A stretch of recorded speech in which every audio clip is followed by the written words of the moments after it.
మన ప్రభువైన యేసుక్రీస్తు నామమున ఈ ప్రత్యేక కూటానికి చేరువచ్చినటువంటి మీకు అందరికీ కూడా హృదయపూర్వక వందనాలండి. అలాగే స్టీఫెన్ గారి కుమారుడు, పెద్ద కుమారుడు విడవబడినటువంటి ఆ కుటుంబ సభ్యులకును, స్టీఫెన్ గారి కుటుంబ సభ్యులందరికీ, విడవబడిన కుటుంబ సభ్యులందరికీ కూడా ప్రత్యేక వందనాలు తెలియజేస్తున్నాను. మంచిదండి. ఈ సందర్భంగా పరిశుద్ధ గ్రంథంలో నుండి ప్రభువు మన కొరకు రాయించిన వాక్యం మనం చదువుకొని మనం విని మేలు పొందుదాం. ఎందుకంటే ప్రపంచంలో ఎవరి మాటలు కూడా ఆదరణ ఇవ్వలేవండి. కేవలం పరిశుద్ధ గ్రంథంలోని మాటలే ఆదరణ ఇస్తాయి, ధైర్యపరుస్తాయి, ఉజ్జీవింపజేస్తాయి, మనిషిని స్థిరపరుస్తాయి, నిబ్బరమైనటువంటి బుద్ధిని కలుగజేసి దేవుని వాక్యమే తెలుసా. వాటి చాలామందికి తెలియక ఎందుకు సమస్యలు పడుతున్నారంటే, జన్మనిచ్చి మనం ఎలాగ నడుచుకోవాలో రాయించినటువంటి దేవుని మాటలు చదవడంలే. అందుకు పెద్ద పెద్ద చదువులు ఉన్నాయండి, ఉంటే ఉండుగాక, కానీ బైబిల్ చదవకపోతే అందులో మన మనస్సు స్థిరంగా ఉండదన్నమాట. కాబట్టి స్థిరపరిచే వాక్యం, ధైర్యపరిచే వాక్యాన్ని మనం చదువుకొని జ్ఞాపకం చేసుకుందాం. మంచిదే అండి. అపోస్తులైన పౌలు ఫిలిప్పీలకు రాసిన పత్రిక 4:6 మనం చదువుకుందాం. ఫిలిప్పీలకు రాసిన పత్రిక 4:6 మనం చదువుతాం. దేనిని గురించి చింతపడకూడి కానీ ప్రతి విషయములోనూ ప్రార్థన విజ్ఞాపనముల చేత కృతజ్ఞతాపూర్వకంగా మీ విన్నపములు దేవునికి తెలియచేయుడి. ప్రభు ఈ వాక్యం మన కొరకై వివరించి వినిపించినట్లుగా దేవుని ఆత్మ సహాయం కోసం నేను కూడా ఒక మాట ప్రార్థన చేస్తాను. పరిశుద్ధుడమైన పరలోకపు మా తండ్రి, ఘనమైన బలమైన శక్తి గల రక్షణిచ్చే, ఉపకారం చేసి స్వస్థపరిచే మీ నామమున ప్రార్థన చేస్తున్నా. ఈవేళ విడవబడినటువంటి మీ దాసుల కుటుంబ సభ్యుల మధ్యకు, వీరి గృహానికి మీ పరిశుద్ధులతో, మీ దాసులతో కూడా మమ్మల్ని కూడా నడిపించారు. మీకు స్తోత్రములు చెల్లిస్తున్నాం. ఈ సందర్భంగా మీరు మా కొరకు వ్రాయించిన వాక్యం మేము చదువుకున్నాం. ఎందు నిమిత్తము ఈ వాక్యం మా కొరకు వ్రాయించారు, ఆ మీ చిత్తం, ఉద్దేశం, మీ ఇచ్చ మేము గ్రహించిన వారమై ఆదరణ పొందినట్లు, ఉజ్జీవం పొందినట్లు, మేలు పొందినట్లు, ధైర్యం పొందినట్లు, మేందు స్థిర జీవితం కలిగి జీవించినట్లుగా, ధైర్యంగా నడుచుకున్నట్లుగా మీ ఆత్మ సహాయం ఇచ్చి నడిపించమని వాక్యం వింటుండగా మా అందరి జీవితాల్లో అపవాదికి అపజయము, అవమానం, సిగ్గు కలుగులాగున చేసి నీ నామాన్ని ఈ కుటుంబ సభ్యులందరిలోనూ, మా అందరిలోనూ కూడా మా జీవితాల్లో హెచ్చించుకోమని, ఘనపరుచుకుందురని, మహిమపరుచుకుందురని మా రక్షకుడైన యేసుక్రీస్తు ప్రభువు నామమున స్తోత్రములు చెల్లించి ప్రార్థన చేయుచున్నాము తండ్రి. ఆమేన్. ప్రియులారా, మనం చదువుకున్నటువంటి వాక్య భాగం ఫిలిప్పీలకు రాసిన పత్రిక 4:6 రాయబడిన వాక్యం మనం చదువుకున్నామండి. ఈ వాక్యము రాసినటువంటి వారి ఆత్మ ద్వారా, వాస్తవంగా దేవుడే వ్రాయించాడు. వారి సొంత తెలివితో రాయిస్తే, ఒకవేళ వ్రాస్తే అవి ఎవరికి సరిపోవండి. అసలు బైబిల్లో ఉన్న వాక్యాలకి వేరే గ్రంథాల్లో ఉన్న వాక్యాలకి తేడా జ్ఞాపకం చేస్తాం. బైబిల్ గ్రంథానికి వేరే ఇతర గ్రంథాలకి తేడా ఏంటంటే, బైబిల్ గ్రంథంలో ఉన్నటువంటి వాక్యాలు ఎలాంటివి ఉన్నాయి తెలుసా? అబద్ధం ఆడకూడదు, అబద్ధ సాక్ష్యం చెప్పకూడదు, హత్యలు చేయకూడదు అనింది అండి. ఇది గమనించాలి దయచేసి. ఎంత చదువు తగ్గిందంటేనా? చదువులు ఎందుకండి చదివేది? తప్పును ఒప్పు, ఒప్పును తప్పు అనుకోవడానికైనా చదివేది. ఇట్లాంటి చదువులు ఎంతమంది ఉంటే దేశం బాగుపడుతుంది? చదివేది ఎందుకు? ఆలోచించాల ప్రియులార ప్రతిది కూడా. బైబిల్ గ్రంథాలు ఇవి ఉన్నాయండి, కానీ తక్కిన గ్రంథాల్లో ఇవి ఎక్కడ కనిపించవు. అది చూడండి రహస్యం.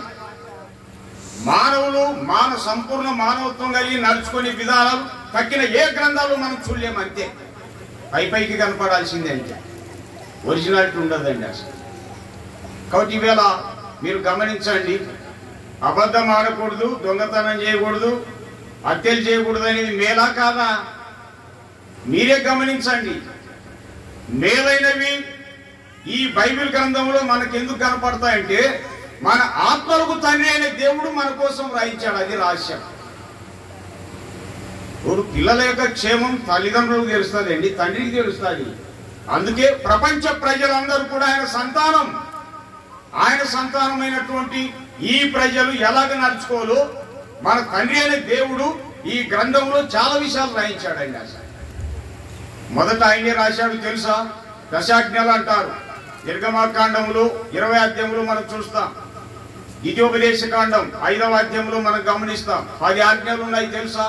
ప్రపంచంలో ఎవరు కూడా దాన్ని కొట్టివేయడానికి వీలు లేదు అసలు. మరి ఇలాంటి ఆజ్ఞలు ఒక బైబిల్ గ్రంథంలోనే మనం చూడగలుగుతాం. కారణం ఏంటో తెలుసా?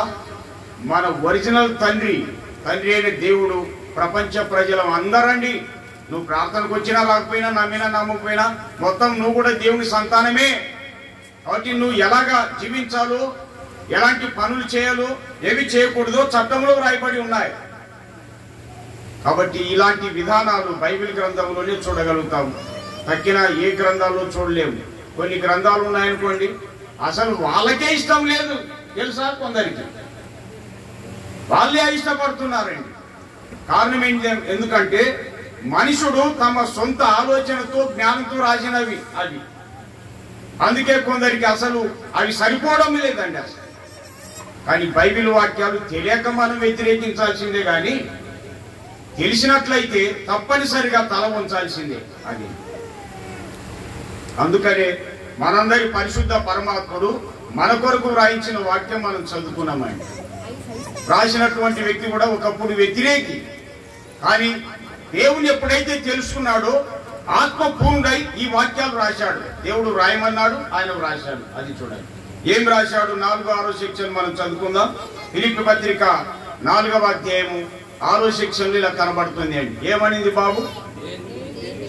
దేనిని గూర్చి చింతపడకుడి అనే మాట. అంటే ఈ ప్రపంచంలో ఉన్నంత కాలము, శరీరంలో జీవించినంత కాలం ప్రతి మనుషునికి చింత అనేది ఉంటుంది అండి. ఖచ్చితంగా చింత ఉంటుంది. ఇప్పుడు ఇలా ఇక్కడ చింతపడకుడి అని రాశాడు. పేతురు ఏం రాశాడు? ఒకవేళ చింత వచ్చింది అనుకోండి, మీ చింత యావత్తు ఆయన మీద వేయండి అని. పేతురు మొదటి పత్రిక 5:7 సెక్షన్ కాబోలు 5:7లో ఆ మాట ఉంటుంది. మీ చింత యావత్తు ఆయన మీద వేయండి. ఈ మాట చూడండి ఎట్లుందో. వాస్తవంగా దేని గురించి చింతపడకుడి అని వ్రాయబడింది. ఒకవేళ వచ్చింది అంటే చింతలో కుమిలిపోవాల్సిన పని లేదు, కృంగిపోవాల్సిన పని లేదు, వెనకబడాల్సిన పని లేదు అసలు. ఏ దేవుడు నీకు జన్మనిచ్చాడో, ఏ దేవుడు నిన్ను పెంచి పెద్ద చేశాడో, ఏ దేవుడు నీ కోసం ప్రాణం సమర్పించాడో, మరి ప్రాణార్పణ మరి చేశాడో, ఆ దేవునిపై చింత వేయాలని చట్టంలో రాయబడింది అండి. ఎందుకంటే ఆయన ఏం చేసేవాడు తెలుసా? 147 కీర్తన 9వ చరణం. 147 కీర్తన 9వ చరణం.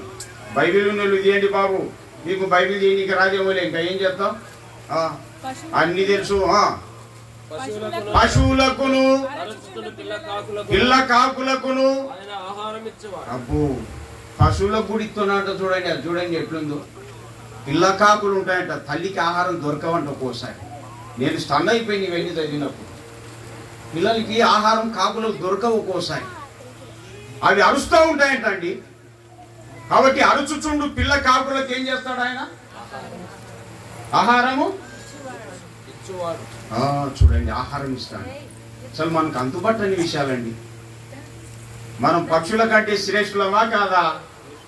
ఎంతో శ్రేష్ఠులు. ఏమంటే బైబిల్ చదవరు, మీరు ప్రార్థనకు రారు, సరిగ్గా ప్రార్థనకు రారు, బైబిల్ చదవరు, వాక్యం అసలు వినరు. ఏం తెలుస్తుంది నీకు? అసలు తిక్క మాట్లాడేది తప్ప. వాస్తవాలు చెప్తే బాధపడతారండి. అసలు బైబిల్ చదవరండి చాలా మంది. బైబిల్ చదవకపోతే బాబు మనకు అన్ని చింతలే తోడైంది. దానివల్ల నీవేళ మీకు తెలుసో లేదు, పెద్ద పెద్ద ఎడ్యుకేటెడ్స్ వాళ్ళు ఎంటెక్కే, బాబు ఎంటెక్కే, అమ్మాయి కూడా ఎంటెక్కులే. సంసారాలే లేకుండా పోతున్నాయి. తెలుసా ఎందుకు? కారణం ఏంటంటే చింతలు. అయితే ఆ చింతలు ఏం చేయాలో ఎవరి మీద చేయాలో తెలియడం లేదండి. కాబట్టి బాబు, దేవుడు మిమ్మల్ని గొప్ప విద్యావంతులుగా చేయనుగాక, గొప్ప స్థానంలో ఉంచునుగాక. అయితే సమస్తానికి కారకుడైనటువంటి దేవుని నువ్వు తెలుసుకోవాలి, అది ముఖ్యమైనది. అది తెలుసుకోకపోతే మాత్రం చింతలతోనే కుటుంబాలు ఎన్నో కూలిపోతున్నాయండి. అసలు చాలా విచారకరం, చాలా విచారకరమండి. అందుకనే దేవుని వాక్యం మనం చూస్తున్నాం, దేనిని గురించి చింతపడుతుంది. చింత అనేది మనకు వస్తుంది. ఎందుకు వస్తుంది అంటే మీరు గమనించండి, కొరింథీ మొదటి పత్రిక 16-17 చూస్తారా? అక్కడ ఒక వ్యక్తి మనకు కనబడతాడండి. స్టెఫెన్ ఇంటి వారు అనేది మనం చూస్తున్నాం. చాలండి, స్టెఫెన్ ఇంటి వారు. ఇప్పుడు స్టెఫెన్ ఇల్లు ఉంది, కానీ ఆయన స్టెఫెన్ గారు ఉన్నారా లేరా?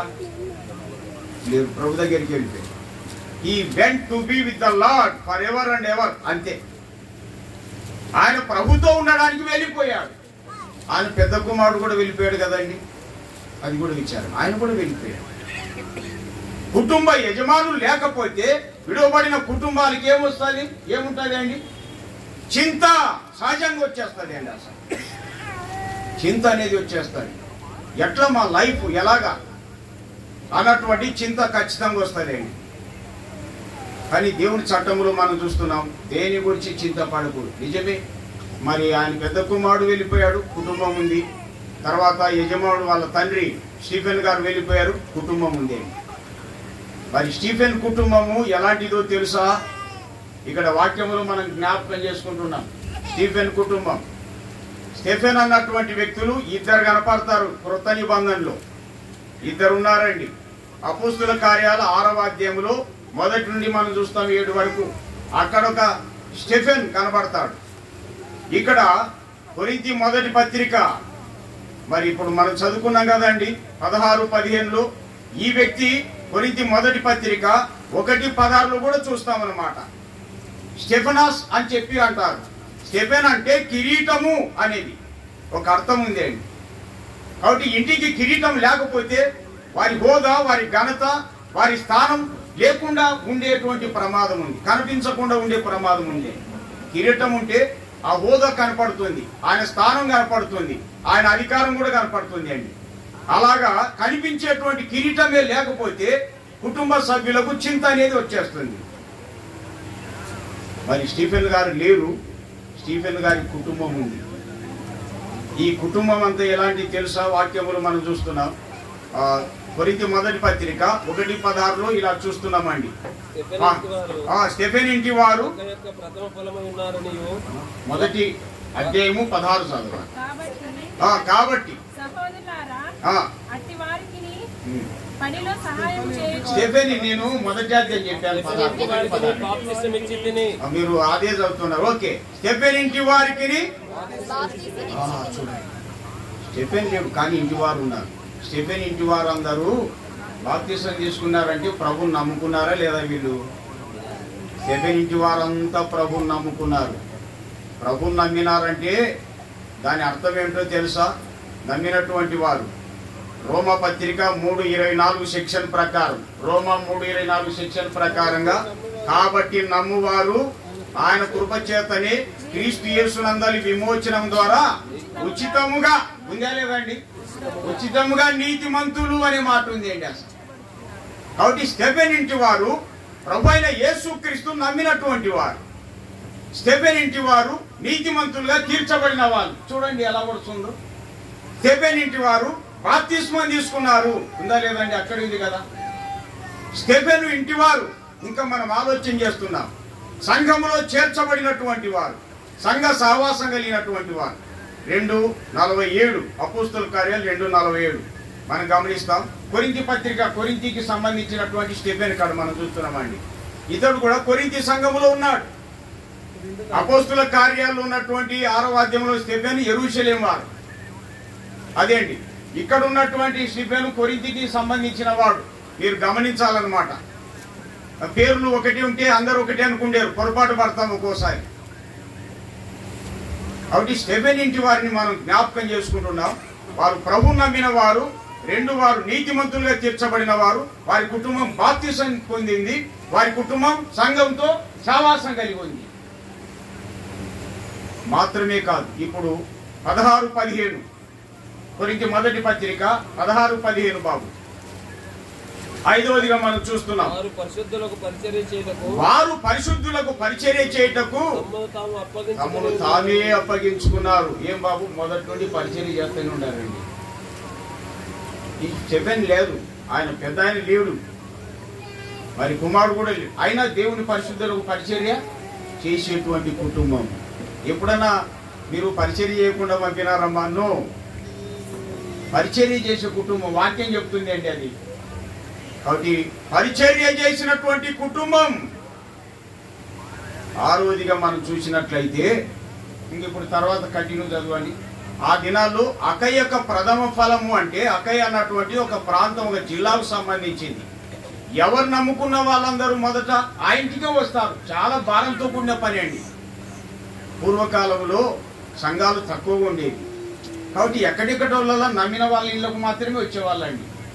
ఆ దినాల్లో ముందే ఫుడ్ ఆడికాడికి, అయినా వచ్చిన వాళ్లకు ఎవరినే కానీ అలాగే ఒట్టి చేతులతో పంపించకుండా ఎంతో కొంత పరిచర్య చేసి సాగనంపేవాళ్ళండి. అలాగనే ఈ కుటుంబం కూడా పరిశుద్ధులకు పరిచర్య చేసే కుటుంబం. తమ్మును తామే అప్పగించుకున్నారు అనే మాట ఉంది. మరొకటి ఇప్పుడు చదువుతారా? కంటిన్యూగా చూద్దాం, చూడండి. కాబట్టి సహోదరులారా, అట్టి వారికి పనిలో సహాయం చేయొచ్చు ఉండు వారికి విధేయులై ఉండవలనని. ఓకే, తర్వాత కంటిన్యూ. అది స్టెఫెను, ఫొర్మునాతు, అకాయికు అనువారు వచ్చినందున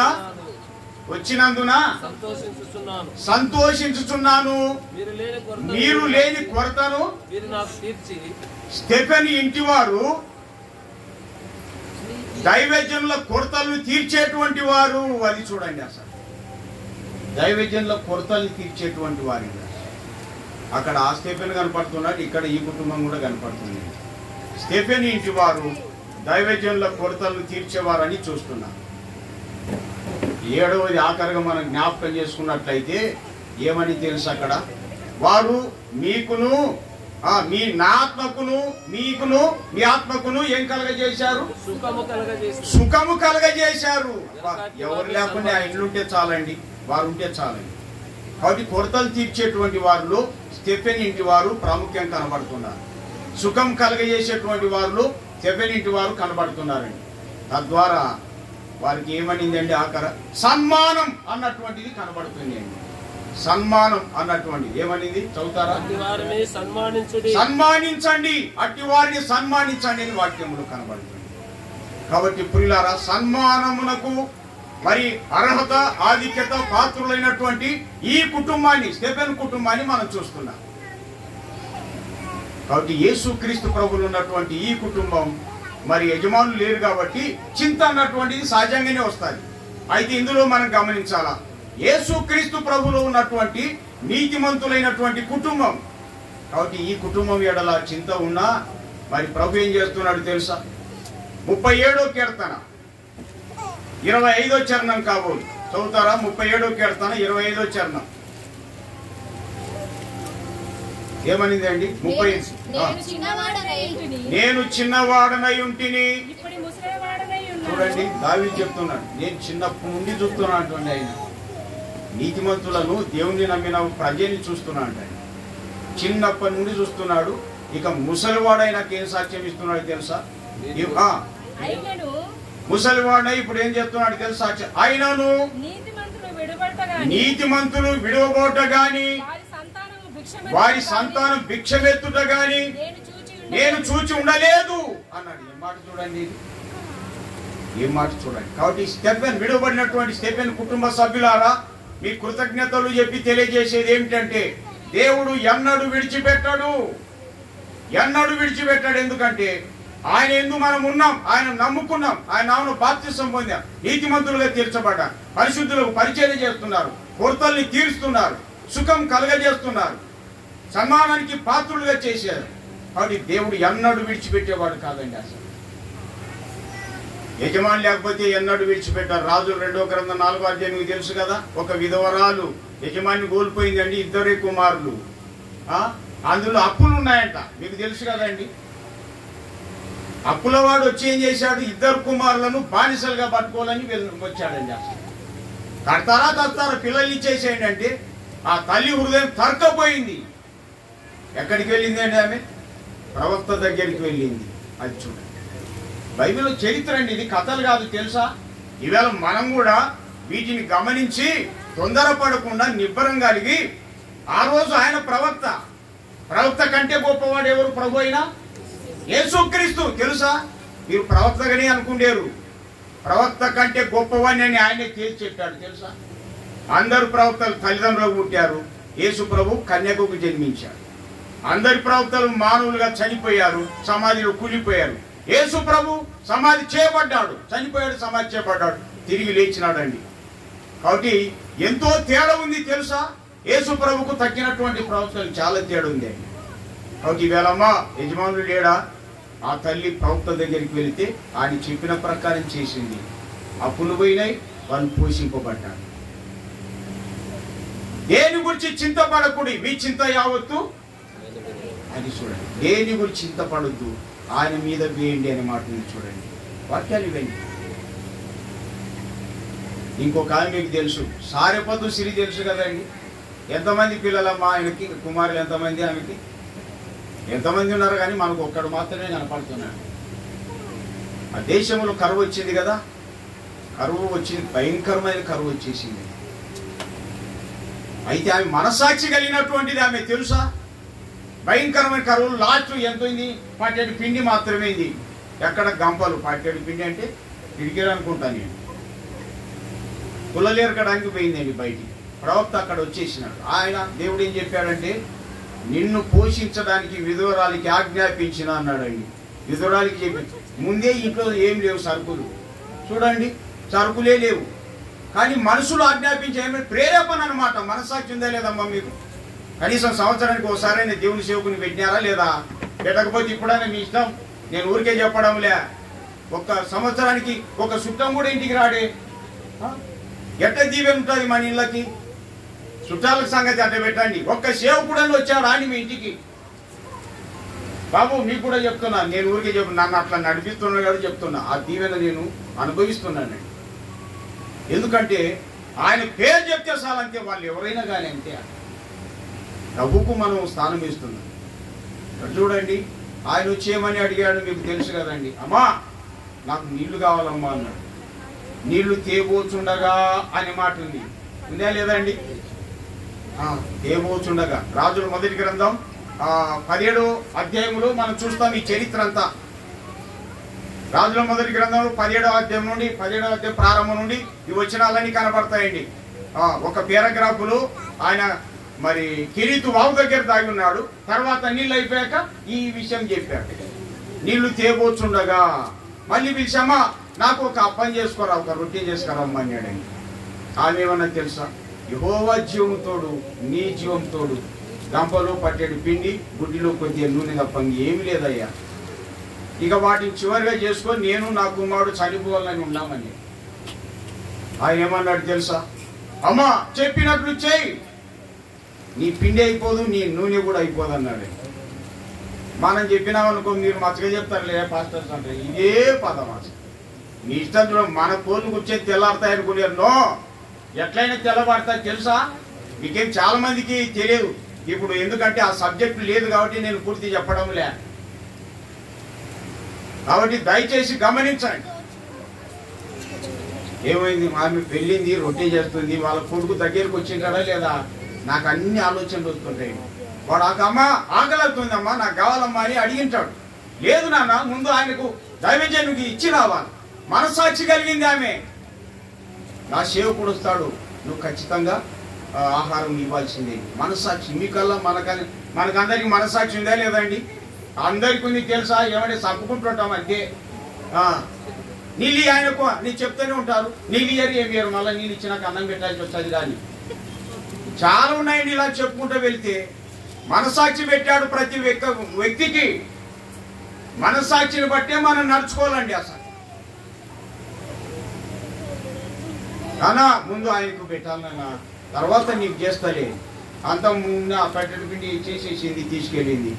వచ్చేసరికి ఏమైంది తెలుసా, మళ్ళీ వాళ్ళకి ఎంత పిండి కావాలో అంత ఊరింది. ఏ పూటకు ఆ పూట ఫ్రెష్గా అండి. 3 సంవత్సరాలు సరిపోయే పిండి అయితే పురుగులు పడతాయి. ఏ పూట కావాలో అంతే అది ఉబ్బుతుంది అన్నమాట. ఆ నూనె అలాగే పెరిగిపోతుంది అండి.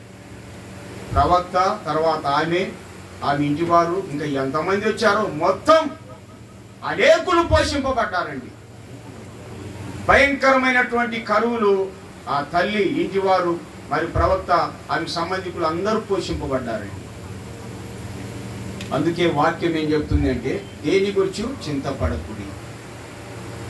అది దేవుడు రాయించిన చట్టం అండి. అసలు యజమానులు లేడని వాళ్ళు వీళ్ళు లేరని చెప్పి అలా ఉండడానికి వీలు లేదు.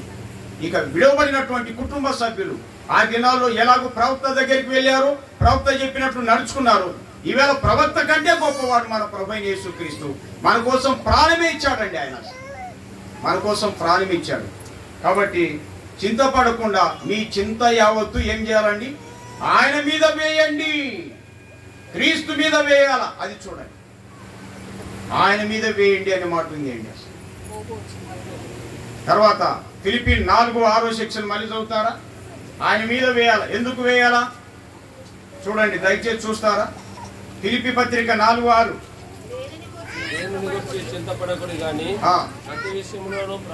ప్రతి విషయములోను ప్రార్థన విజ్ఞాపనల చేత కృతజ్ఞత పూర్వకంగా మీ విన్నపములు దేవునికి తెలియచేయండి అనే మాట ఉంది.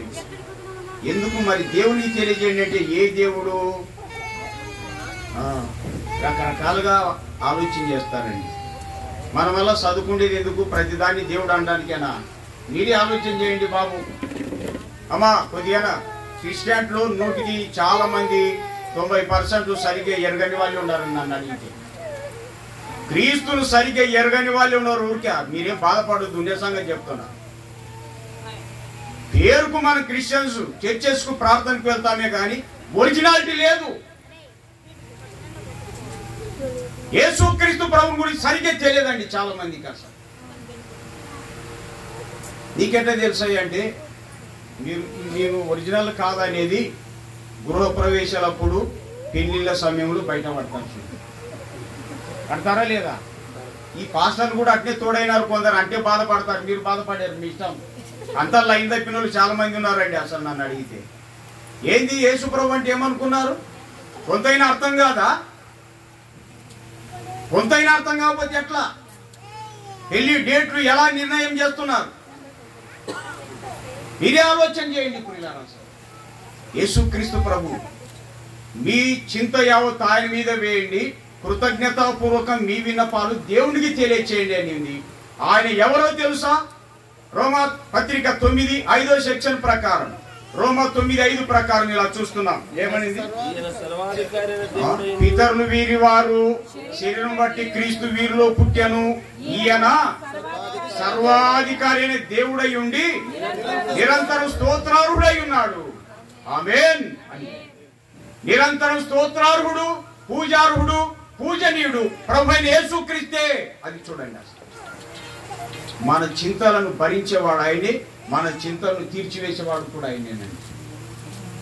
కాబట్టి ఏ విషయమైనా దయచేసి విలువబడినటువంటి మరి ఆయన కుమారుని కుటుంబ సభ్యులు కానీ, మరి స్టీఫెన్ గారి కుటుంబ సభ్యులు కానీ ఈ వాక్యాన్ని మనం ఫాలో కావాలండి. అసలు ఈయన సర్వాధికారి అయిన దేవుడైంది, నిరంతరము స్తోత్రార్హుడు, పూజార్హుడు, పూజనీయుడు. ఎందుకో తెలుసా? యోహాను 14 అధ్యాయములో 18 సెక్షన్ కాబోలు ఏమన్నాడు తెలుసా? యోహాను 14:18 చూడండి. మిమ్మును అనాథలుగా విడువను, ఐ నెవర్ లివ్ ది కంఫర్ట్లెస్ అన్నాడండి. అనాథలుగా విడువను అన్నాడు. కారణం ఏంటో తెలుసా? ఆయన రక్తం వల్ల నీతిమంతులుగా తీర్చబడ్డాం. కాబట్టి నీతిమంతులను ఆయన విడిచిపెట్టడం కానీ, వారి సంతానం భిక్ష పెట్టడం కానీ చూసి ఉండలేదని సాక్ష్యం చెప్తున్నారు. కాబట్టి బాబు, మనమనులు ఎంతమంది, మనమరాలు ఎంతమంది నాకు సరిగ్గా తెలియదు కానీ, అబ్బాయి వింటున్నా లేదా? ఆయన ఏం పేరు? ఈయన పేరు లుక్ ఎట్ మీ. నువ్వేంది పరధ్యానంలో ఉంటే ఏం అర్థమవుతాయి మీకు? ఈ పిల్లలు అంటే నాకు చాలా ఇష్టం అండి. మీరు కూడా ఎంతో కూర్చున్నారు పిల్లలు. ఎందుకంటే 8th క్లాస్ యేసు ప్రభు నన్ను రక్షించారండి 1976లో. మన ఆయన పెద్ద దుర్మార్గం చెప్పాలండి. మేము పుట్టిందే దుర్మార్గ కుటుంబం. ఆ కుటుంబంలో నన్ను ఆకర్షించిన ఈ భాగ్యం నాకు వచ్చింది. మొత్తం తల్లిదండ్రులు నమ్ముకున్నారండి. వాళ్ళు కూడా ప్రభు దగ్గరికి వెళ్ళిపోయారు. కాబట్టి బాబు, అబ్బగారు లేకపోవచ్చు, నాన్నగారు లేకపోవచ్చు, కానీ మన ప్రభు ఉన్నాడండి, తండ్రి అయినది. ఆయన అన్నాడు, మిమ్మల్ని అనాథలుగా విడువను అన్నాడు. ఒక్కోసారి ఇంట్లో మాటినకపోతే అమ్మ నాన్న లాస్ట్కు బాధపడి అమ్మ కూడా ఏమన్నా యానని పడి సాగుపోరా అంటారే లేదా? కానీ ప్రభు అంటాడండి, ఆయనే చనిపోయాడు. ఎంత ప్రేమ అండి! ఇలాంటి ప్రేమ ఇహలోకములో ఎవరైనా చూపారా? ఎవరైనా చూపారా? మన పాప భారం ఆ శిలువ పైన ఎవరైనా మోశారా? ఎవరైనా మోశారా? ఇలాంటి ప్రేమ లోకములు ఎవరు చూపారండి అసలు? కాబట్టి బాబు, దేని గురించి చింతపడకు.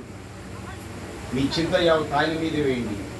ప్రార్థన విజ్ఞాపనల చేత కృతజ్ఞతాపూర్వకంగా మీ విన్నపములు దేవుడైన యేసు క్రీస్తు ప్రభువుకు తెలియచేయాలి. అప్పుడు సమస్త జ్ఞానమునకు మించిన దేవుని సమాధానం మీ హృదయములకును మీ తలంపులకును కావలి ఉండును అని చూస్తున్నాం. కాబట్టి మన ప్రభు వచ్చేంత వరకు లోకములో జీవించినంత కాలం కేవలం మన ప్రభువే మనతో ఉన్నాడండి. అసలు ప్రాణం ఇచ్చిన ప్రభు ఆయన ఏమైనా ఇస్తాడు. ఆయన అన్నాడు కదండి, నా నామను మీరు నన్ను ఏమి అడిగినా చేస్తాను. యోహాను 14:14 సెక్షన్లో మాట, నా నామను మీరు నన్ను ఏమి అడిగినా నేను చేస్తానన్నాడు. యోహాను సువార్త మరి 15:7 సెక్షన్ చూస్తే 15:7లో నా యందు మీరు లేక మీకేది ఇష్టమో అడుగుడి. ఏది ఇష్టం అంటే మన గొంతెమ్మ కోరికలు ఉంటాయి. ఒక్కోసారి అట్ట కూడా అడిగేటోళ్ళు ఉండాలి. మన గొంతెమ్మ కోరికల ప్రకారం రాదు. మరి వాక్యం రైటా మనం రైట్ అంటే వాక్యమే రైట్. గొంతెమ్మ కోరికలు అడగకూడదు. ఒక్కోసారి పాత నిబంధన ప్రార్థన వేరే, కృత నిబంధన ప్రార్థన వేరే తెలుసా? ఒక్కోసారి వాడికి చేతులు ఖాళీ ఇవ్వకుండా ఉన్నాయని అంటారు విశ్వాసులే, కానీ వాక్యం ఒప్పుకుంటుందే. పాత నిబంధన ప్రార్థన వేరు. దేవా వాళ్ళ పాపాలు క్షమించొద్దు, వాళ్ళు శిక్షించు అంటుంది. న్యూ టెస్టిమెంట్ అలా కాదు తెలుసా? ప్రభువా మరి వారిని క్షమించు, వారిని రక్షించు అని ఇప్పుడు ప్రార్థన. కాబట్టి ఓల్డ్ టెస్టిమెంట్ తెచ్చి న్యూ టెస్టిమెంట్ పెట్టుకొని ఇబ్బంది పడేరు. మనం ప్రేమే ప్రియులారా. కాబట్టి ఏ కోరికలు ఎట్లంటే అట్లా అడగకూడదు. కానీ వాక్యం ఏం చెప్తుంది? నీకేది ఇష్టమో అడగండి, అది మీకు ఇవ్వబడుతుంది అని వ్రాయబడింది అండి. అయితే మనం అడిగేది ఏంటంటే యోహాను పత్రిక 5:14 సెక్షన్ ప్రకారం, యోహాను పత్రిక 5:14 ప్రకారం ఆయన చిత్తానుసారంగా మనం ఏమి అడిగినను మనం మనవి ఆలకించున్నదే మన ధైర్యం అనే మాట ఉంది అండి. 5:14 కదా. అట్లా ఆయన చిత్తానుసారంగా. ఇప్పుడు పిల్లవాడు ఒక్కోసారి వస్తాడు షేవింగ్ చేసుకుంటాడు, వాడు బ్లేడ్ కావాలని క్రింద మీద వాడు ఏడుతుంటాడండి. అసలు ఏడుతున్నాడని, అమ్మా బ్లేడ్ ఇస్తారా?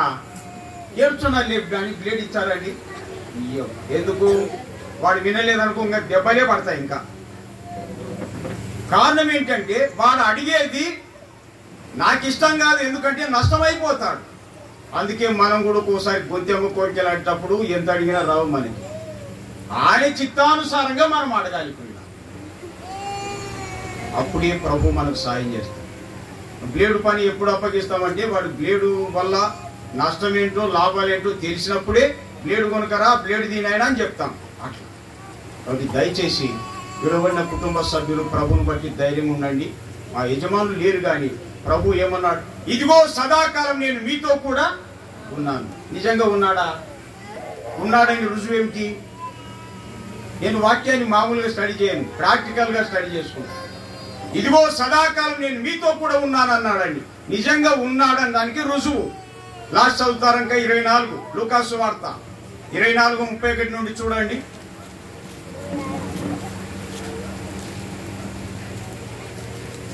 లూకా 24:31. లోబడి ఆయనను గుర్తుపట్టి ఆయన వారికి అదృశ్యుడాయను. ఓకే, చాలండి. ఎంఐ గ్రామానికి వెళ్తున్న వారితో కూడా వెళ్ళాడు.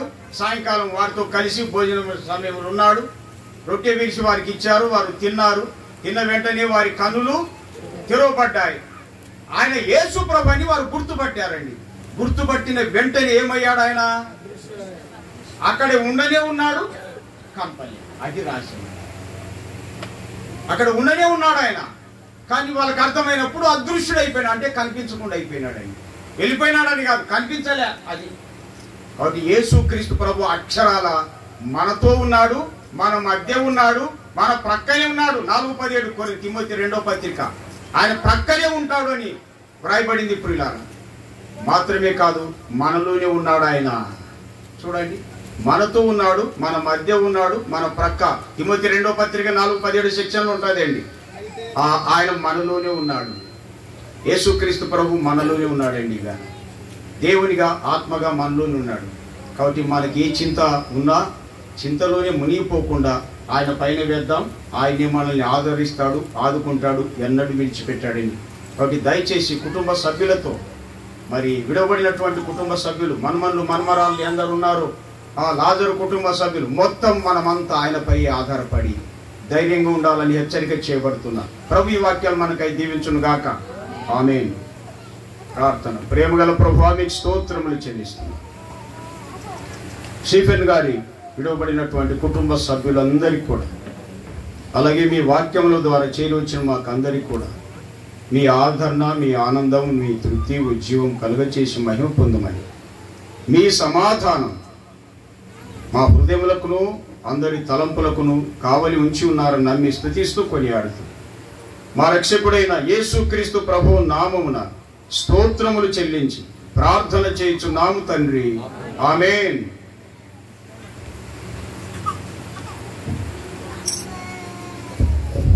మంచిది, దేవునికి స్తోత్రం. ఇంతవరకు చక్కని వాక్య పరిచయం ద్వారా కుటుంబానికి ఆదరణకరమైన మాటలు అందించిన దైవ సేవకులకు ప్రభుత్వ వందనాలు. మరి అంత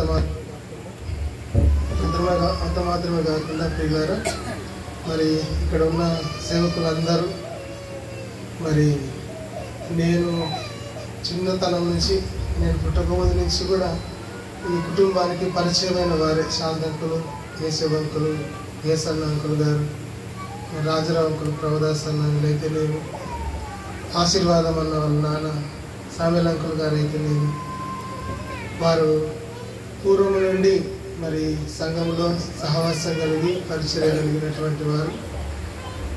మరి ప్రియులు, పెద్దలు, మరి అంకుల్ వాళ్ళు కొద్ది నిమిషాలు నాన్నగారి గురించి కొన్ని మాటలు తెలియజేసి కుటుంబాన్ని ఆదరణకరమైన మాటలు అందించి బలపరచాలని ప్రభుపేట మనం చేస్తున్నాను. మొదట యేసు అంకుల్ గారు కొన్ని మాటలు చెప్తారు. తర్వాత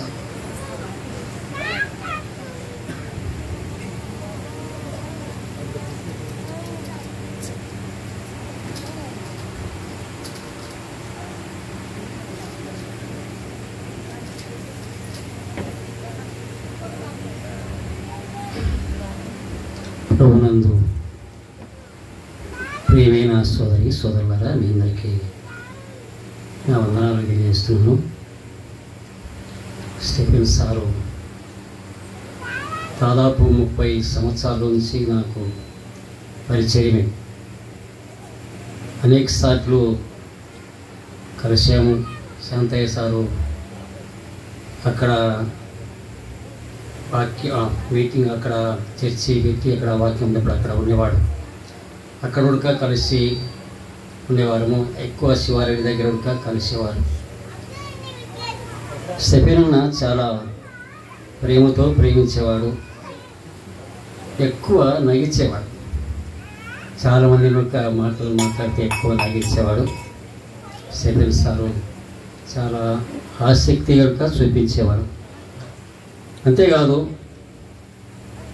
అలాగనే ఇక్కడికి వచ్చిన తర్వాత నేను అనేక సార్లు ఇక్కడికి వచ్చి వాక్యం చెప్పి కుటుంబంలో ప్రార్థన చేసి వెళ్ళిపోయేవాడు.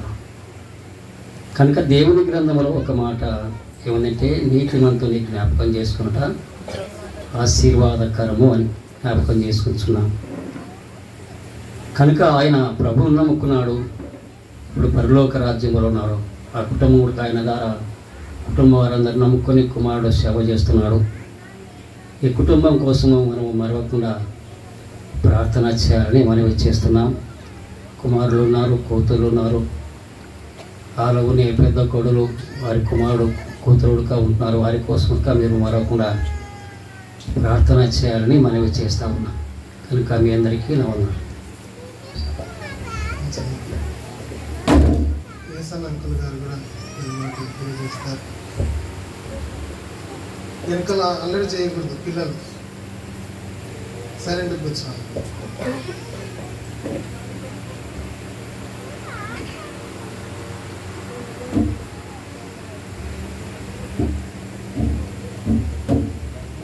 ప్రియమైన దేవుని దాసులారా,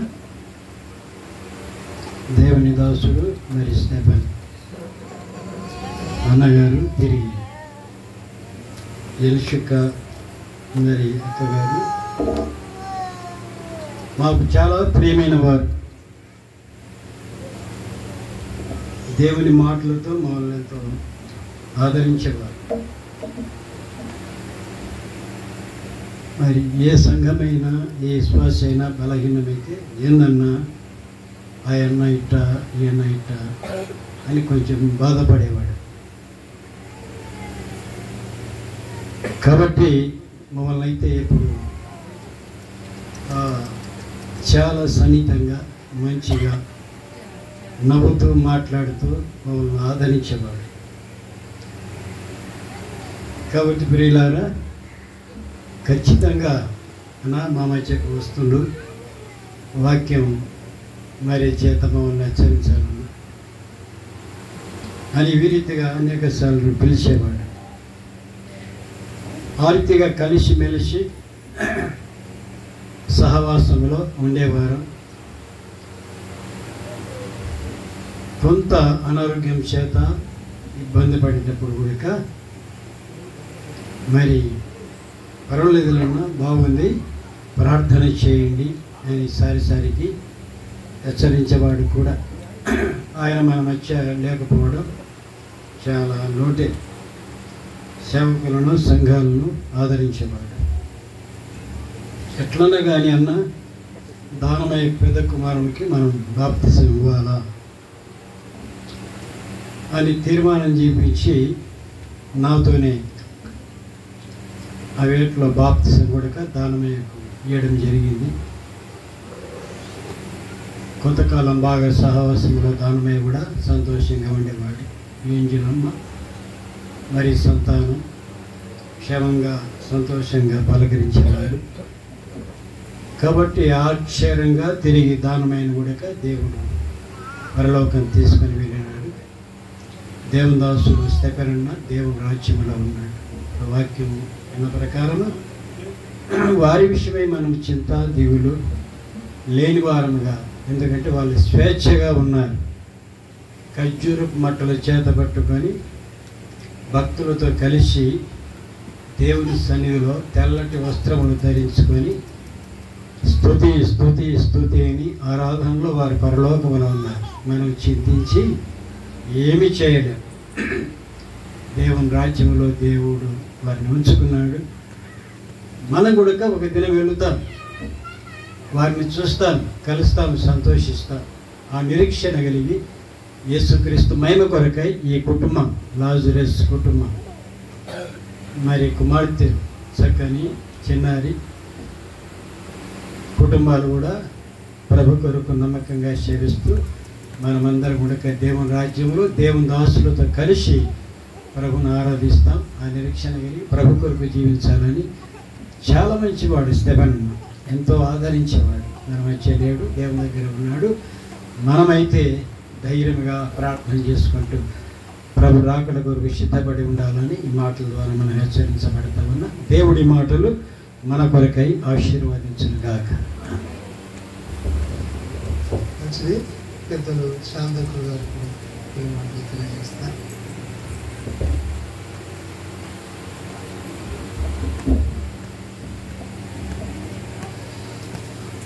చేరవచ్చిన పెద్దలకు, వేదిక మీద నా దైవ సేవకులకు, కుటుంబం వారికి అందరికీ, బంధుమిత్రాలందరికీ, ప్రభు నాడు మీకు అందరికీ వందనాలండి. స్టెఫెనన్న గారు, ఎలిషమ్మ గారు, ఈ కుటుంబం వారు జ్ఞానాపురంలో సంఘములో ఉండి అనేక భక్తులకు పరిచర్య చేసేవారండి. చెప్పినట్టుగా యేసన్న గారు, మేము ఎక్కువగా ఈ కుటుంబాన్ని జ్ఞానాపురంలో ఉన్నప్పుడు మరి వెళ్ళే వాళ్ళమండి. ఇప్పుడు కూడా చూడండి, జ్ఞానాపురంలో దైవసేవకులు పోతే భోజనం పెట్టేవాళ్ళు లేరు, కానీ జ్ఞానాపురానికి పోతే స్టెఫెనన్న ఇంటి గారు మాత్రమే పరిచర్య చేసేవారండి. ఎలిషమ్మ గారు పరిచర్య చేసినారు. పెద్ద కోడలు ఏంజలి, ఆ తల్లి కూడా దైవ సేవకులకు పరిచర్య చేసేవారు. అలాగే ఆడిబిడ్డలు చిన్నగా ఉంది అన్నమాట. ఆళ్ళగడ్డకి ఇచ్చిన ఆమె ఇప్పుడు చిన్న ఆమె అవుపులో పనిచేస్తుంది. 2 నెలలకు ఒకసారి నేను ఆమె దగ్గరికి పోయి కూడా ప్రార్థన చేస్తానండి. ఇక్కడ ఉన్న దైవ సేవకులు లాజరు చిన్న వయసులో ఉన్నాడు, అయినా కానీ దైవ సేవకులు అందరూ వెళ్ళి ఆ కుటుంబాన్ని మేము కూడా విశేషంగా వెళ్ళేవారు. అన్న పెద్ద కుమారుని విషయమై చాలా బాధపడినాడు. ఆయన ప్రభుత్వతో మరలా ఆయన నమ్ముకొని బాప్తిసం తీసుకున్నారు. ఒకసారి నంద్యాల స్టేషన్లో ఉన్నప్పుడు నేను కూడా వెళ్ళి దానమయ్య గారి కోసము ముఖాలను పెట్టి ప్రార్థన చేసి నేను కూడా వచ్చినానండి. అంటే ప్రతి చిన్న సమస్య కానీ అన్నగారు హృదయంలో పెట్టుకోకుండా, కపటం అనేది లేకుండా మాట్లాడి చెప్పేవాడండి. ఆయనకున్న సమస్యలు, ఆయనకున్నేటి వల్ల కూడా మాకు తెలియజెప్పేవాడు. అయినా కానీ మేము ధైర్యపరిచి ఆయన కోసము ప్రార్థన చేస్తాం. ఇక్కడ ఉన్నప్పుడు ఏమన్నా నాకు మోకాళ్ళ నొప్పి, ఇంతేనా నాకు రోగాలు ఇటనేనా అని అంటాడు. అంటే చూడయ్యా, బైబిల్లో చూడయ్యా, ఎలీషకు కూడా వచ్చినది కదా రోగము, మరి నీకు కూడా రోగం వస్తుందనే భయపడాకు ప్రభుత్వం, కాబట్టి ఇవి వస్తాయి పోతాయి అంటే సరేలేనా అని చెప్పేవాడు. ఏదెట్టినా కానీ మరి అన్నగారు, మరి స్టెఫెనన్న గారు భక్తులను చేర్చుకొని కుటుంబానికి తెలియజెప్పారు. వచ్చిన పాటిని వెంబడే పిలుపుతారు. అన్న సేవకులు వచ్చినారు రండి అని వాళ్ళకు పరిచర్య విషయము ఆయన చెప్పకపోయినా కానీ ఆ తల్లులు మాత్రమే పరిచర్య చేస్తున్నారండి. అప్పుడు పరిచర్య చేస్తున్నారు, ఇప్పుడు కూడా పరిచర్య చేసినాడు. దైవజనుడు రాజారావు గారు స్టెఫెన్ ఇంటి వారిని గురించి చెప్పిన మాట నాకు చాలా సంతోషము. ఆ స్టెఫెన్ ఇంటి వారు పురాతన కాలంలో ఎలాగున్నారో ఇప్పుడు ఉన్న ఈ స్టెఫెన్ కుటుంబం వారు కూడా పరిచర్య చేస్తూ దేవుని బిడ్డలకు ఆహారము పెడుతూ సంఘము కట్టుకొని మందిరము ప్రార్థన ఇవన్నీ చేస్తున్నారు. మన ఎదుట మందిరము కూడా ఉన్నది, దానికోసం కూడా ప్రార్థన చేయండి. ఈ కుటుంబం కోసము మనం అందరము కూడా ప్రార్థన, మేము మాత్రమే ఎప్పుడు ప్రార్థన. వాళ్ళు మమ్మల్ని పిలిచాల్సిన పని లేదండి. ఇక్కడున్న దైవ సేవకుడు కానీ ఈ కుటుంబం వారు రండి అని పిలిచడం కాదు, కానీ మేము పేరెప్పన కలిగి ఈ కుటుంబం దగ్గరికి వచ్చి ఇక్కడున్న యవనస్తులు భక్తుల కోసం వచ్చి ప్రార్థన చేసేవారు. కాబట్టి మనము మరవకుండా మరి ఈ కుటుంబం కోసము ప్రార్థన చేయాలని, ఈ కుటుంబం వాళ్ళు ప్రభువు దగ్గర ఉన్నారు అని నిరీక్షణ కలిగి మరలా వస్తారు, మనము కలుసుకుంటామని ధైర్యంగా ఉండి ముందుకు సాగాలని ప్రభునామమున మనవి చేస్తున్నాం. కుటుంబములకు వచ్చిన భక్తులకు అందరికీ ప్రభునామమున మీకు అందరికీ మరలా వందనాలు తెలియజెప్తున్నామండి.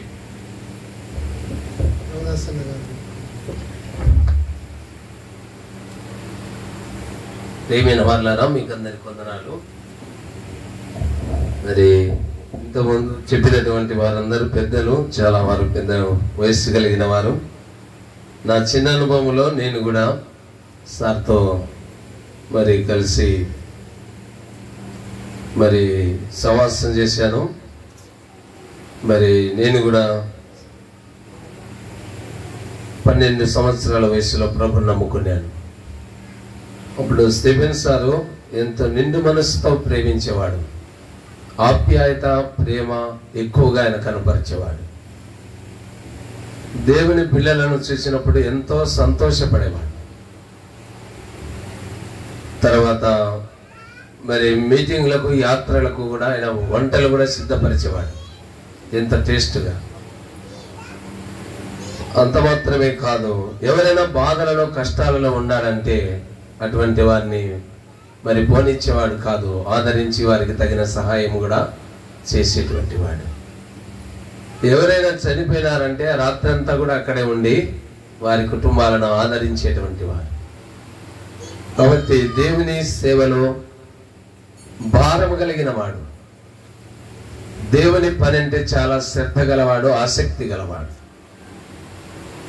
కనుక ఇటువంటి దేవుని దాసుడు ఇంతవరకు దేవుని వాక్యం ప్రకటించబడినట్లుగా స్టెఫెన్ ఇంటి వారు అకైక ప్రథమ ఫలము, వారు పరిశుద్ధులకు పరిచర్య చేయుటకు తమను తామే అప్పగించుకున్నారన్నట్టుగా ప్రభు కొరకు, ప్రభు సేవ కొరకు అప్పగించుకొని తన వలనైనంత మట్టుకు ప్రభు కొరకు ఖర్చు పెట్టాడు, పనిచేశాడు, ప్రభువులో ఆనందించినాడు. భక్తుల సహవాసం, సేవకుల సహవాసం, విశ్వాసుల సహవాసం అంటే ఆయనకు ఎంత టైం అయినా కనబడదు, ఎంత టైం అయినా, ఎంతైనా యాసిరిక లేకుండా ఉంటాడు. కాబట్టి దేవుణ్ణి ఎంతగానో ప్రేమించినాడు. మరి ఇక్కడ కూడా మరి వచ్చినప్పుడు నేను చాలా దినాలు రానప్పుడు కన్నీరు విడిచి మా దగ్గరికి వచ్చి జ్ఞాపకం చేసుకున్నా, చిన్నవాడినైనా అన్నా అని పిలిచేటువంటి వాడు. కాబట్టి దీన మనసు కలిగినటువంటి వాడు, యథార్థ హృదయం కలిగిన వాడు, ప్రభువును సంపూర్ణంగా ప్రేమించి ప్రభువుతో ఉండడానికి ఆయన వెళ్ళిపోయాడు. కనుక హెబ్రీ పత్రిక 13వ అధ్యాయం 7వ వచనం రాయబడినట్లుగా మీకు దేవుని వాక్యమును బోధించినటువంటి వారి విశ్వాసమును అనుసరించి, వారి విశ్వాసమును తలంచుకొని వారి విశ్వాసాన్ని అనుసరించుకునడని రాయబడింది. కాబట్టి దైవజనుడు మరి లాజరన్న గారు కూడా ప్రయాసపడి తండ్రి నడిచిన త్రోవలని నడుస్తూ దేవుని సేవలో ఉన్నాడు. ఇంకా కుటుంబీకులందరూ కూడా ప్రభు కొరకు మరి ఇంకా ఇదే స్థితిలో చక్కగా ఇంకా ముందుకు సాగడానికి ప్రభు కృప చూపిస్తాడు, ప్రభు ఆశ్చర్యకార్యం చేస్తాడు. ధైర్యంగా ఉండి ప్రభు రాకడ కొరకు మనం సిద్ధపడి అనేకులను సిద్ధపరుస్తాం. కాబట్టి దేవుని దాసుడు స్టీఫెన్ సార్ మంచి దైవభక్తి కలిగిన వాడు, మాదిరికరమైన వాడు, దేవుని సేవకులను, దేవుని నామాన్ని ఎంతగానో ప్రేమించినటువంటి వాడు. అందరిని బట్టి ప్రభువును స్తుతిస్తూ మనమందరం కూడా అట్టి కృపలో ముందుకు సాగుదాం. వందనాలు.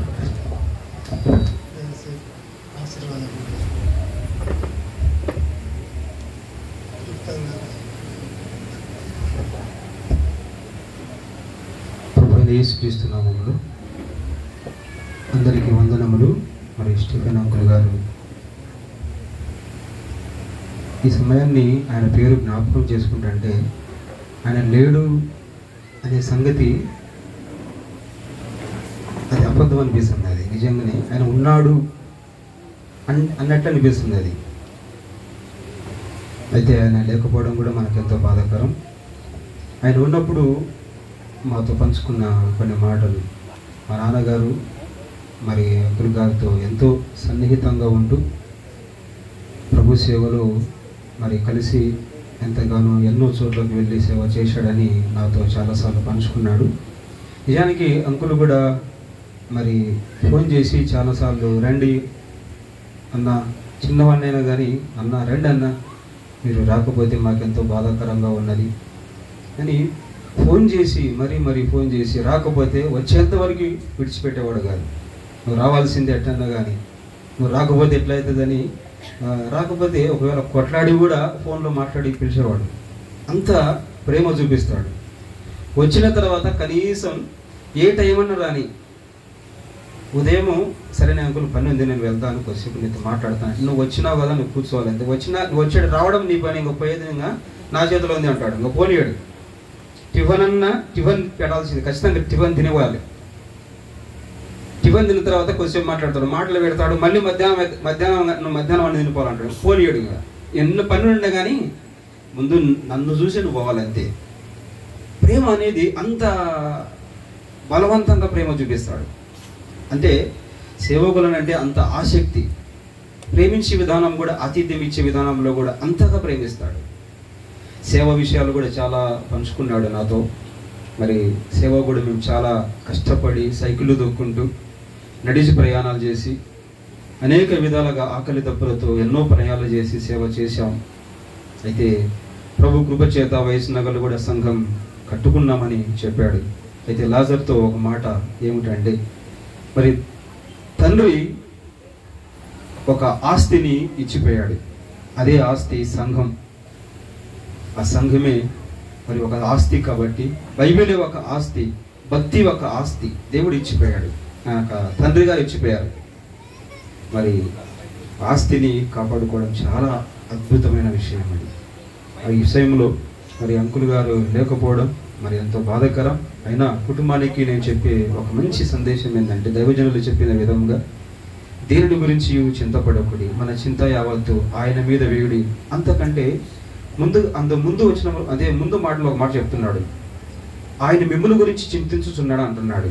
మీకు ఏది అవసరమో ఆయనకి ఎరుగు కాబట్టి ఆయన మన అవసరతలన్నీ తీర్చువాడు, మన సమస్యలన్నీ తీర్చువాడు. విశ్వాసంతో ఆయన మీద ఆధారపడదాం. ప్రభు విషయంలో ప్రభు మనకు సహాయం చేస్తాడు. అందరికీ వందనాలు.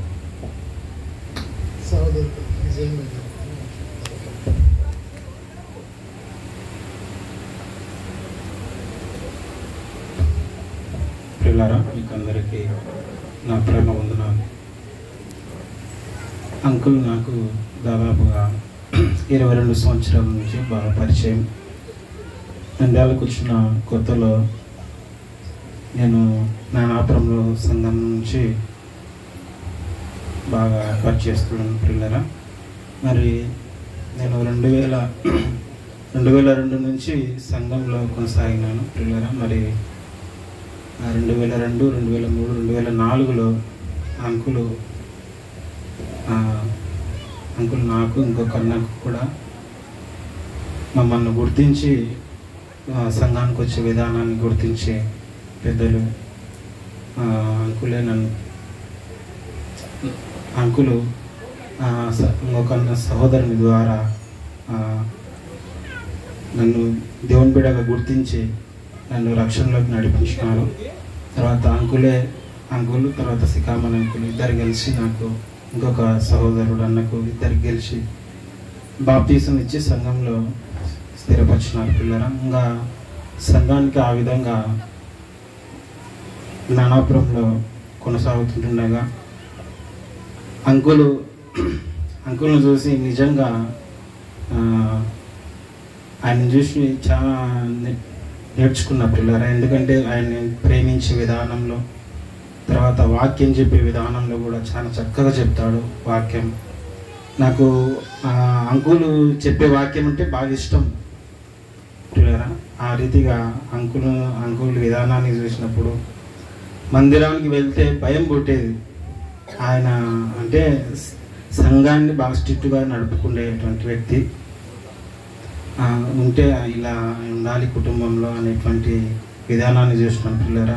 ఆయన ప్రేమ, ఆయన మనస్సు పిల్లరా. మెట్టుకు మేము జ్ఞానాపురంలో ఉన్నప్పుడు మేము చాలా పేదరికం అనుభవించేటువంటి వారు.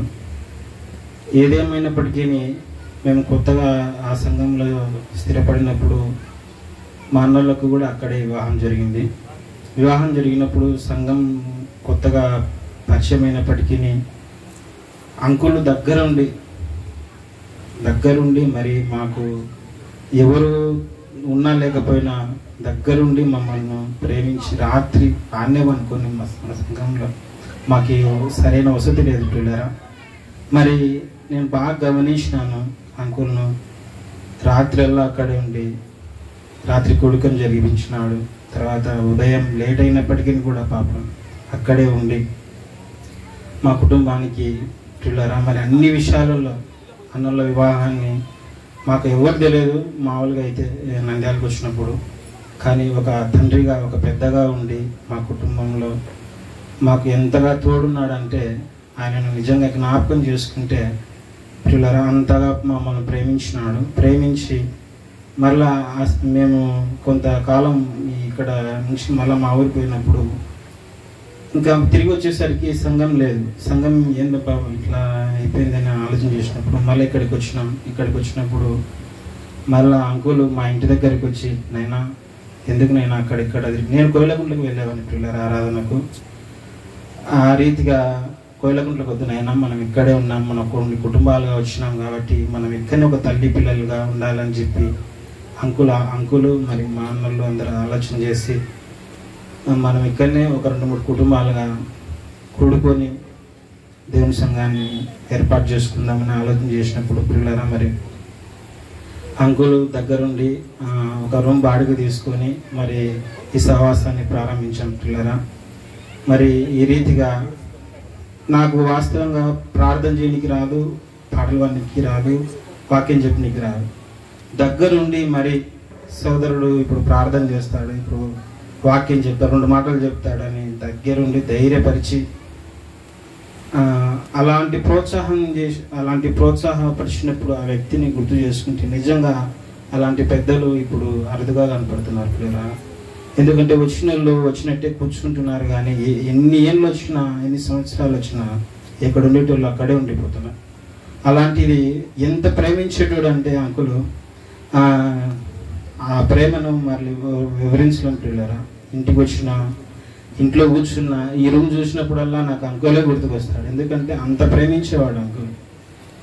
ఆ రీతిగా పిల్లరా నన్ను ప్రభులోకి నడిపించినటువంటి వ్యక్తి, సంఘంలో ఎలా నడుచుకోవాలో తెలియజేసిన వ్యక్తి, ప్రార్థనలో వాక్యంలో ఎలా ఉండాలో తెలియజేసినటువంటి వ్యక్తి, అలాగే ఈ సహవాసాన్ని కనిపెట్టుకోమని మరీ చెప్పినటువంటి ఒకరు ఆదివారం రాలేకపోతే సంఘం పాడైపోతుందనా, సంఘానికి ఖచ్చితంగా మీరు తోడుండాలా, మీరు ఉండాలా అనేటువంటి ధైర్యాన్ని చెప్పినటువంటి వ్యక్తి పిల్లరా.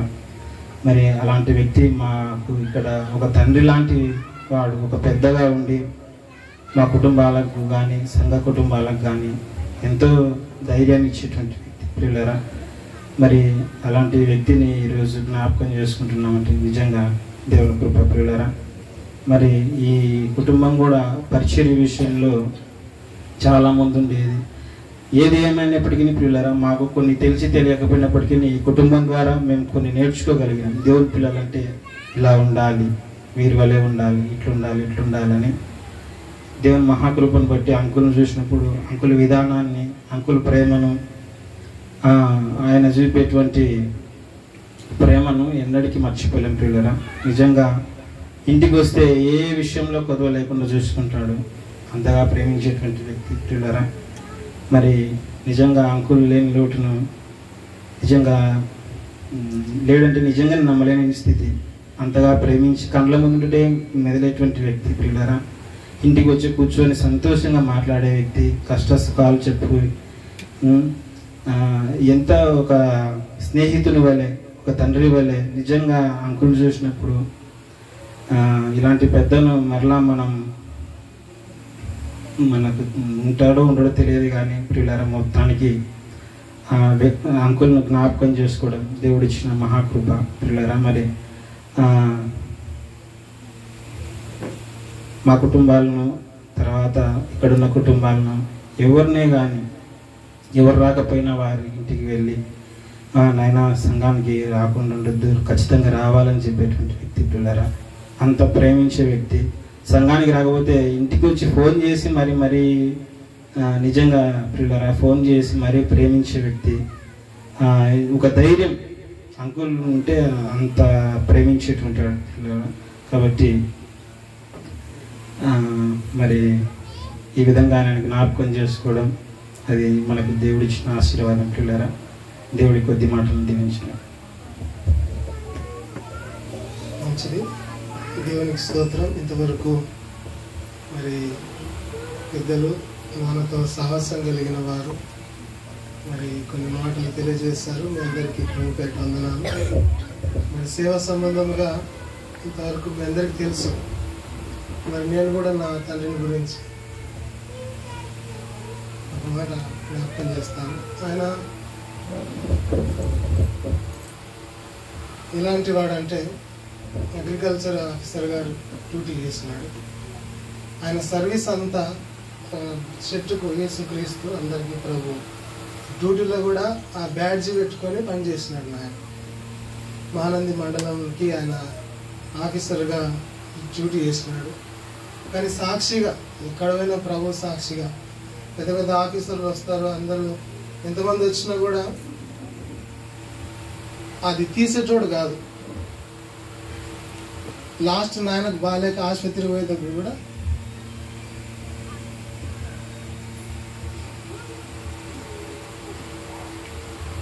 అట్లా సాక్షిగా బ్రతికినాడు. తర్వాత ఒక చిన్న సాక్ష్యం నేను చెప్తాను ఆయన గురించి. జాబ్లో ఒకసారి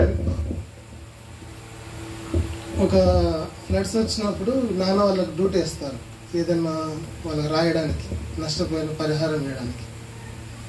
ఈ ఏరియాలోనే ఒక గ్రామంలో ఒక ఊరి రెడ్డి పెద్ద ఆయన వాళ్ళలో ఒక 10 మందిని దొరికొచ్చి వీళ్ళందరికీ రాయన్నాడంట పరిహారం చేయడానికి. అంటే నేను రాయనయ్యా, నిజంగా ఆనెస్ట్గా ఏదన్నా ఉంటే రాస్తాను అన్నాడంట. నువ్వు ఎటు రాయవో చూస్తా అన్నాడంట.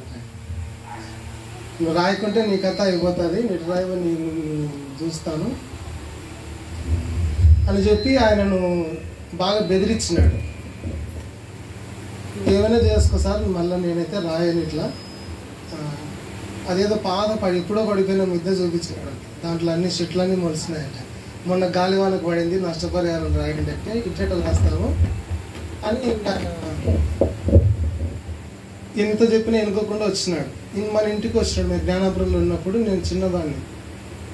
ఆయన మా ఇంటికాడికి వచ్చి నాయనని పిలిచి, సార్ నువ్వు ఇంత పెద్ద ఉద్యోగస్తునివి కదా, మరి నువ్వు ఉండే మా కొట్టం అప్పుడు మీ ఇంట్లో చూస్తుంటే నువ్వు ఎట్ట పని చేస్తున్నావో నాకు అర్థమైంది సార్, క్షమించు సార్, ఇంకెప్పుడు ఇట్లా చేయండి సార్ అని చెప్పి ఆ వ్యక్తి, నువ్వు ఇంత స్థాయిలో ఉండి ఈ రీతిగా నివసిస్తున్నావంటే నువ్వు ఏది ఆశించుకోకుండా, ఏది అక్రమమైనది ముట్టుకోకుండా మరి హానెస్ట్గా పనిచేస్తున్నావు, సారీ సార్ నేను ఇబ్బంది పెట్టానని ఆ ఊరి రెడ్డి వచ్చి నాన్న క్షమాపణ చెప్పిపోయినాడు. ఇట్లాంటి సాక్ష్యాలు ఎన్నో ఉన్నాయి. నాయన ఉద్యోగ విషయంలో అంత హానెస్ట్గా డ్యూటీ చేస్తున్నాడు. మా కుటుంబంలో కూడా మా మామూళ్ళనైతేనేమి, మా వదినోళ్ళనైతేనేమి, మా నాయన వాళ్ళ మేనకోడళ్ళు వాళ్ళ తల్లిదండ్రులు చనిపోతే తెచ్చుకొని వారిని పెంచి పెద్ద చేసి వారికి వివాహాలు చేసినాడు. తర్వాత అందరినీ మంచి ప్రేమ కలిగి మమ్మల్ని కూడా కడుపున పుట్టిన బిడ్డలను ఎంతగా ప్రేమించినాడు. నిజమే, మరి మంచి తండ్రిని దేవుడిచ్చాడు. మా కోసం, మా కుటుంబం కోసం ప్రార్థన చేయండి. మరి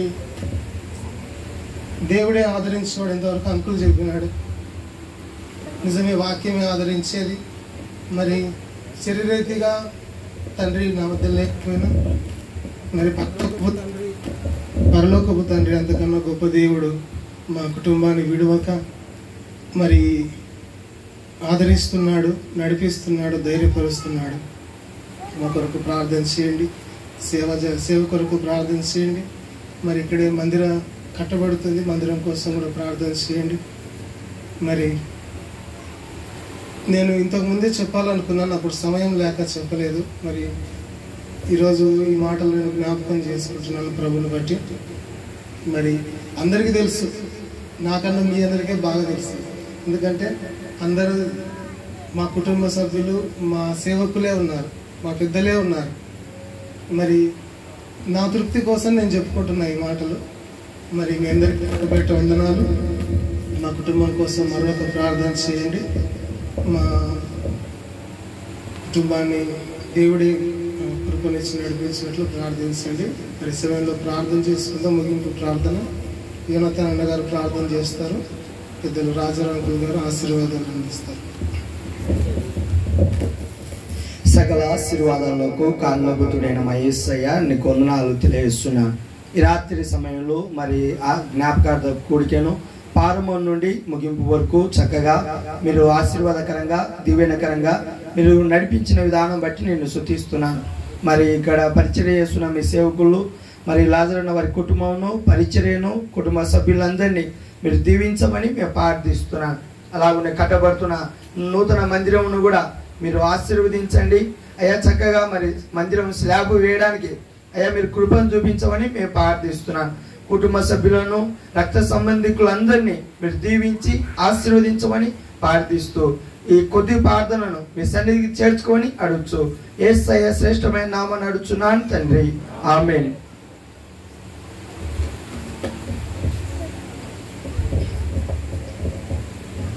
సకల యుగాల్లో రాజయ్యుండి అక్షయుడును అదృశ్యుడునగు అద్వితీయ తండ్రి అయిన దేవుని నుండి, ప్రభు అయిన క్రీస్తు యేసు నుండి, పరిశుద్ధాత్మ సహవాసము నుండి కృపయు కనికరమును సమాధానమును విడవబడిన దానమయ కుటుంబ సభ్యులకును, అలాగనే స్టీఫెన్ గారి కుటుంబ సభ్యులందరికీ, విడవబడిన కుమారుల కుటుంబ సభ్యులందరికీ, ఈ ప్రత్యేక కూటానికి చేరి వచ్చిన వారందరికీ, వాక్యం విని అంగీకరించిన వారందరికీ ఇప్పుడును ఎల్లప్పుడును సదాకాలం తోడయుండును గాక. ఆమేన్. మంచిది. ఇంతటితో ఇప్పటికి ముగిసింది. మీ అందరికి వందనాలు. మీ అందరికీ ప్రేమ బిందు ఏర్పాటు చేయడం జరిగింది. మా ఆతిథ్యాన్ని స్వీకరించి మమ్మల్ని ఆశీర్వదించి వెళ్ళాలని ప్రభు పేట మనవి చేస్తున్నాను. మీ అందరికీ మరొకసారి ప్రభు పేట వందనాలు.